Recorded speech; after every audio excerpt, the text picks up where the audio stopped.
Science tells us the brain loves prediction. When you watch a film for the second, third, or 10th time, your nervous system already knows what's coming. The character's choices, the climactic turn, even the soundtrack cue that makes your heart swell.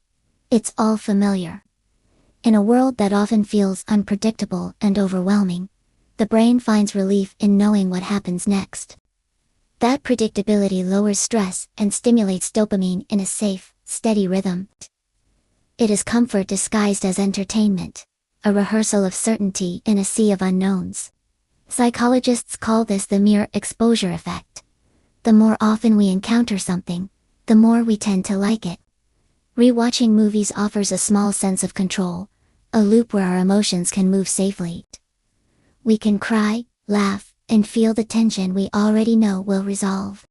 It's why you may watch the same romantic comedy when your heart aches, or the same childhood animation when you need to remember innocence. Neuroscience frames it as memory consolidation, strengthening the emotional wiring each time you revisit the story. But beneath the science lies spirit, whispering of a deeper reason. Stories are not just entertainment, they are archetypal mirrors. When you return to a film again and again, it may not only be the comfort of familiarity, but also the recognition of something eternal. Perhaps the hero's journey echoes your own. Perhaps the dialogue carries a truth your soul longs to hear on repeat, until it becomes embodied. Perhaps the story is a memory, not of this life, but of the eternal human story your soul remembers. Spirit knows repetition is ritual.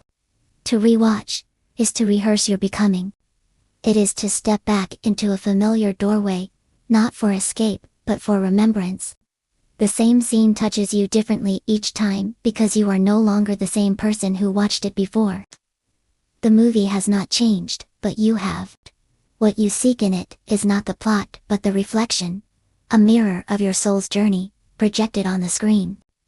So the next time you find yourself watching the same movie for the 5th time, smile. Science will tell you it is for comfort, but spirit will remind you it is also for communion. You are not just rewatching, you are remembering. So here's the question.